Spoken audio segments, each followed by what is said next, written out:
आगे बढ़ते और बात कर लेते हैं लोकसभा चुनाव की, जहां पर कांग्रेस लोकसभा चुनाव की तैयारियों में जुट गई है। कांग्रेस में इलेक्शन कमेटी का गठन, जहां लोकसभा चुनाव के लिए कमेटी का गठन किया गया है। दीपक बैज को कमेटी का अध्यक्ष बनाया गया है। कमेटी में कई दिग्गज नेता शामिल हुए, जहां भूपेश बघेल, चरणदास महंत, टीएस सिंहदेव, मोहम्मद अकबर जैसे दिग्गज नेताओं को शामिल किया गया है। और ये सभी दिग्गज नेता अब छत्तीसगढ़ में एक बार फिर से लोकसभा चुनाव की तैयारी और स्ट्रेटेजी बनाते हुए नजर आने वाले हैं। सुधीर हमारे साथ में जुड़े हुए हैं। सुधीर, कांग्रेस लगातार तैयारियां कर रही है और इस बात का अंदाजा लगाया जा सकता है कि अब इलेक्शन कमेटी का गठन भी किया गया है, जिसमें कई सारे दिग्गज चेहरे देखने को मिल रहे हैं। लेकिन 2023 का चुनाव तो ये दिग्गज नहीं जीता पाए। क्या लगता है कि 2024 की जीत कहीं ना कहीं कांग्रेस के लिए मुश्किल हो सकती है?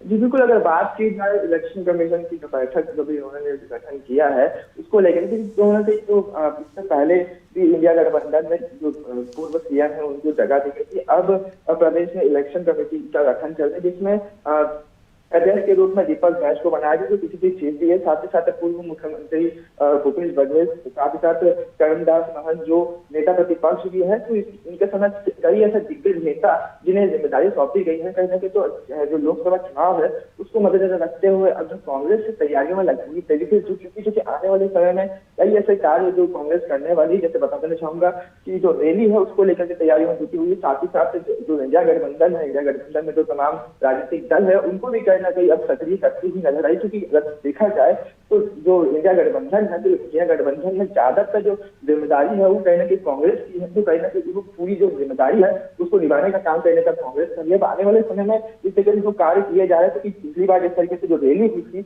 उसका खासा कुछ इम्पैक्ट कहीं हमें देखने के लिए नहीं मिला। साथ ही साथ जिस तरह विधानसभा चुनाव हुए, विधानसभा चुनाव में 4 राज्यों में चुनाव हुए, कहीं ना कहीं उसकी वजह से भी जो राज्य कांग्रेस के हाथ से गए वो भी कहीं ना कहीं चिंता का विषय बन गया था। बट आने वाले समय में जो लोकसभा चुनाव होने वाले हैं उसमें कहीं ना कहीं अब कांग्रेस पूरी तरीके से तैयारी में जुटी हुई है और कहीं ना कहीं एक मजबूत विपक्ष बनने का कहीं ना कहीं कार्य, क्योंकि एक और जहां इंडिया गठबंधन है, इंडिया गठबंधन में लगभग जो विपक्षी दल है वो अपनी पूरी सक्रियता दिखाई, तो वहीं भाजपा भी पूरे कार्यों में जुट चुकी है। और साथ ही साथ जो बता देना चाहूँ तो उनके द्वारा भी कहना कि रैलियों के माध्यम से जनता के बीच जा रहे हैं। साथ ही साथ विकसित भारत जो संकल्प यात्रा है वो कहीं ना कहीं करने का काम है, जिसकी वजह से उनके द्वारा जो भी जो योजनाएं चलाई गई है नरेंद्र मोदी द्वारा उनको कहीं ना कहीं डिलीवर करने का काम किया जाता है। तो वहीं जो कांग्रेस है अब वो भी उनके द्वारा कमेटी गठन कर दी गई, जिसकी वजह से आने वाले लोकसभा चुनाव के लिए पूरी तैयारियां दोनों ही पार्टियों में लगातार की जा रही है। जी बिल्कुल, और ये तैयारियां देखने वाली बात है कि किस प्रकार से इन तैयारियों का फायदा भी मिलता कांग्रेस या बीजेपी को नजर आता है। फिलहाल के लिए बहुत शुक्रिया सुधीर, तमाम जानकारी हम तक पहुंचाने के लिए।